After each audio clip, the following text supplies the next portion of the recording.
project on the channel. Here we're going to be doing the USS Shenzhou from Star Trek Discovery. One of my favorite designs from the new show. And there's not a lot of them that I'm really crazy about. As big a Star Trek fan as I am, I do have some issues with that show. But I do watch it, and it is entertaining for the most part. But this is one of my favorite designs. And there's Mrs. Onyx Models enjoying her time with the puppy.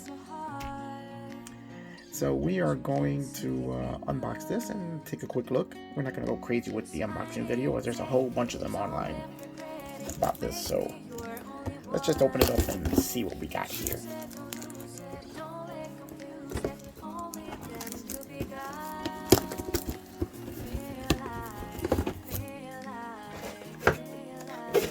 As you can see, there's not a lot to this kit. This is going to be a quick build, hopefully. I'm going to be, here we have our stand, clear parts. Alright, here we have our clear parts, not a lot there. We have our, let's take a quick look here.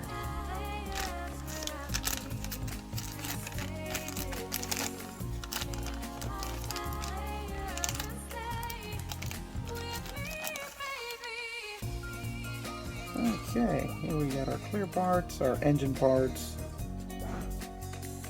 I'm assuming that's the deflector dish. Assuming that's for the bridge. This part right here, probably impulse engines here. Oh no, this is probably the bridge here. All right. I said there's really not a lot to this kit. Let's cut this puppy open. Let's see where we're going with this. This is just a quick build. I'm not going to light it or anything like that. As I'm just going to build and paint box stock. And here we have our nice representation of the Shenzhou. Nice hole work there. Okay. Here we have on the other tree, we have the bottom part of the hull, engine nacelles, pylons.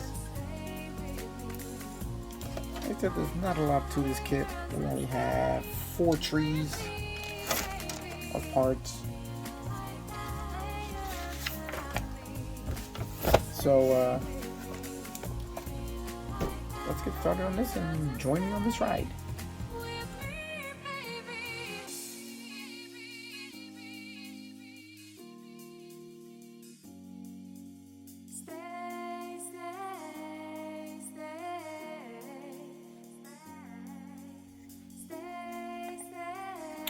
Alright, now let's take a look at this here. They've done a pretty good job of hiding the seams on this ship. As on the saucer section, the lower inserts into the upper, so that the seam is almost non-existent. So this may not need any seam work at all on this little guy. Which means that solves one of our problems, as all the transparent pieces that have to fit into here, we don't want to paint them with our ship, so we may be able just to paint the ship on its own and then insert those parts before we put it together, as I normally don't like to paint before assembly, but looks like I'll be able to. And we just got to clean up the edges here and here.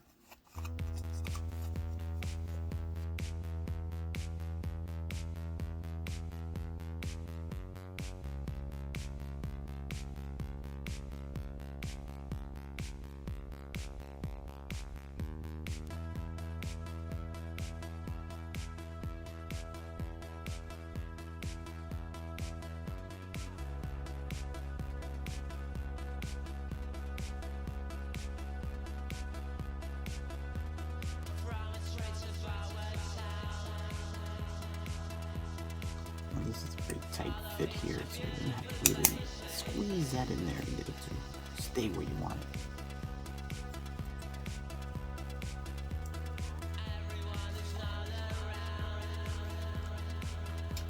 Like I said, this is an incredibly quick build.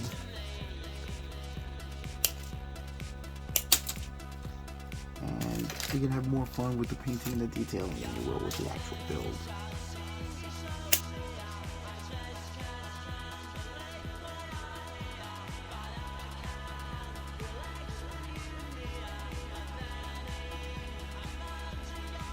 Now what I'm going to do is run a bead of extra thin there, just to close up this seam a little bit, because it's just kind of bugging me.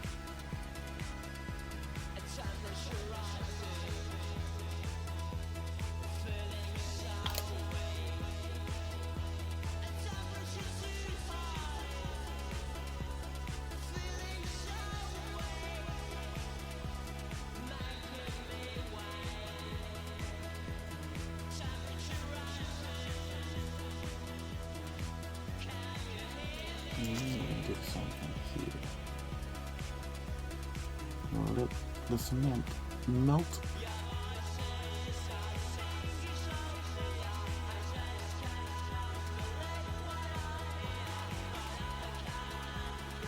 The excess plastic in there. Just give it a little squeeze. And that gives us a much better seam than what we had before. Not that it was bad before, but it does actually clean that seam up quite a bit.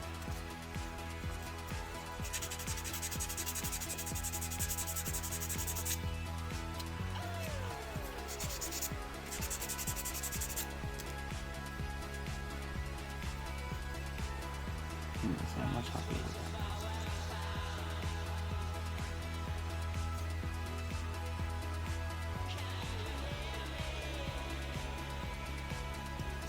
There's not much in the way of panel lines in this kit for you to worry about.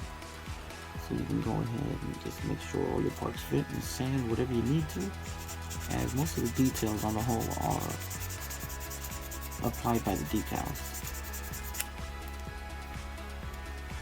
And I'm much happier with that now.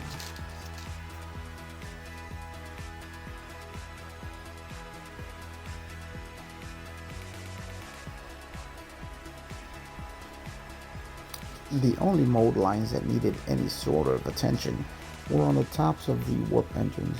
Otherwise, the kit was actually very clean and very easy to deal with. Okay, now that all of the major work on the body is done and we are ready to lay some paint down, what we're doing is we're using the All-Clad 2 Gloss Black Primer as our base color for the metallic shade that we're going to use as the final color on the ship. We're just laying down some quick paint on there just to get a little tack coat on the body. We're not looking for full coverage right now, as that's something that we'll do after we get a tack coat on all the parts.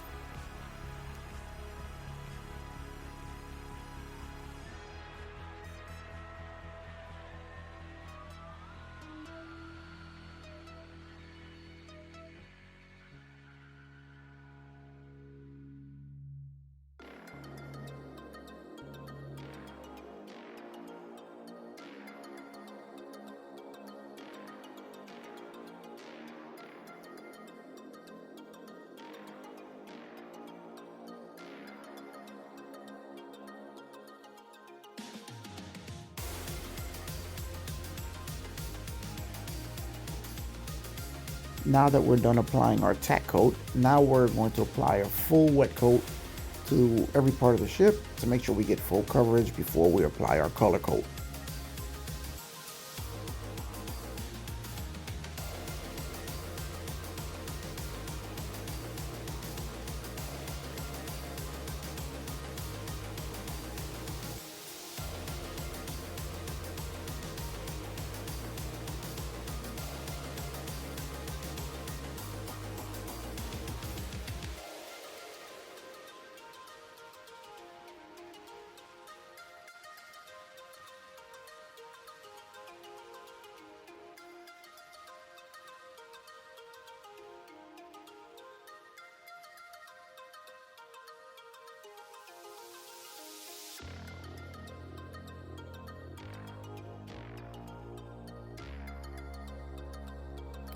Now we're going to apply color to the engine components.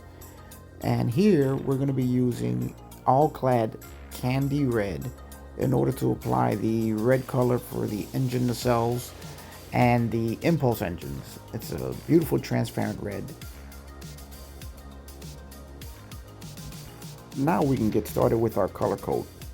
I went through quite a few different combinations of metallic colors and settled on the Vallejo silver because I found it was a good combination of metallic and lightness of the color in order to allow all the decals to show through so that we wouldn't lose any of the details added by the decals. All the paints are sprayed through my airbrush at about 15 psi.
Alright guys, this is the result of all of our paint work. As you can see, the silver actually came out really nice on the hull of the ship. And I think the color is going to be just right with the decal work. I was hoping that it wouldn't be too light, but after comparing it to the decals, I think it's gonna look good. We also have all of our transparent colors on all the red and the purples for the transparent parts of the ship. So it's coming along really nicely. And I really am happy with the color. So we're doing a little bit of panel lining to bring out some of the details, and we're going to continue with that. So the next step up is applying the decals and then some assembly. Should be fun.